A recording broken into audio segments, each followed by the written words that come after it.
Have you ever wondered if Marcus Aurelius, a man who once bore the weight of the Roman Empire, a man who was both emperor and philosopher, walked into your life today, if he sat down across from you on a quiet afternoon without wind and truly saw you, every trace of weariness in your eyes, every invisible pressure you've been carrying, the expectations you've never dared to breathe out loud, the quiet storms within that you've never shared with anyone, what would he say?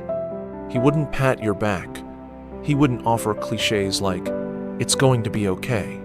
He would simply sit there calm, composed, and perhaps with a warm voice and eyes that have seen too much. He would say something simple, but powerful enough to make you pause. A sentence not to soothe you, but to awaken something inside you. Because Marcus never taught people to avoid life. He taught them how to rise and walk forward, like a truly free human being. Welcome to the calm within, where we don't chase loud answers, but listen to the quiet whispers from ancient souls, those who've walked through storms and still carried peace within. Today, imagine this with me. If Marcus Aurelius were sitting across from you, what would he say? Part 1. He wouldn't tell you to be strong right away. Marcus wouldn't rush to say, "Be strong." He wouldn't push you to get up, to get over it quickly, because he wasn't the kind of man who denied emotions. He didn't promote fake resilience. He would just sit there and look at you exactly as you are. No fixing, no judgment, just presence, understanding. And maybe, with calm and quiet strength, he would say, "It is not the things that trouble you, but how you think about them." Then he'd remind you to see clearly what is truly happening, and to notice what parts of the story you're inventing in your own mind and believing them as if they're facts. Because often, the suffering isn't in the situation itself, but in the way we tell the story of it. Part 2. Marcus would remind you of something simple that you often forget.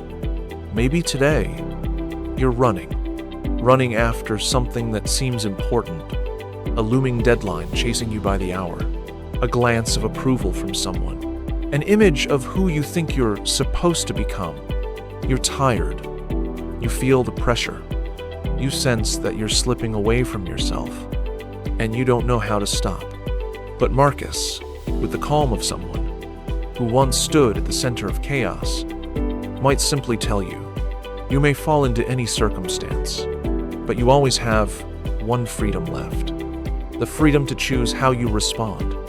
You can't control everything that happens, but you can control yourself, your thoughts, your words, your next choice. And Marcus would remind you, that is the deepest freedom a human being has, and no one can take it from you unless you choose to give it away. Part 3. He wouldn't say much, but enough to make you stop and think. Marcus wasn't the kind of man who preached loudly. He was an emperor, yes, but he lived with quiet humility, and he knew that sometimes a single sentence spoken at the right moment can reach deeper than 1,000 pieces of advice. He wouldn't use complex words, just one line, and then silence, so you can hear yourself. Maybe he would say, "Don't waste your time thinking about what others do wrong. Think about what right you can do today." And if he sensed your fatigue, your inertia, perhaps he would gently remind you, each day is a life in miniature. Don't rise like one still asleep. Rise with clarity, with kindness, and with purpose. No blaming, no pushing, just a soft call to return to yourself. Part 4. If he knew you were hurting, he wouldn't fix you. He would guide you. If Marcus saw your pain, he wouldn't try to fix it right away, because he knew healing does not come from the outside. It must begin within. He wouldn't say things like, "Everything will be fine," because he didn't make promises about the future. He would only remind you of what you can do now.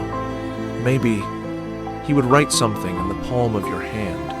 If you cannot change your circumstances, then change yourself in a way that makes you respect who you are. No long speeches, no detailed explanations.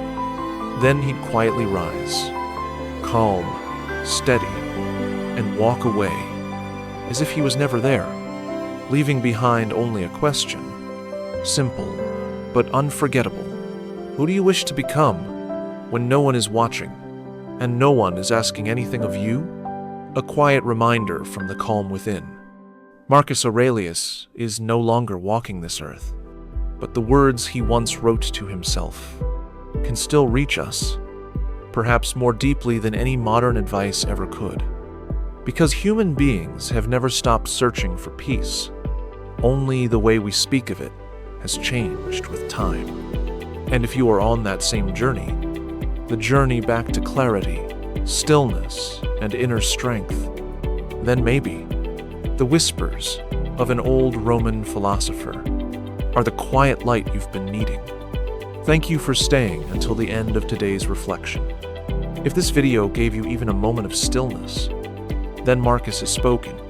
Please like and subscribe to The Calm Within, because sometimes it's the ancient words that heal the most modern wounds.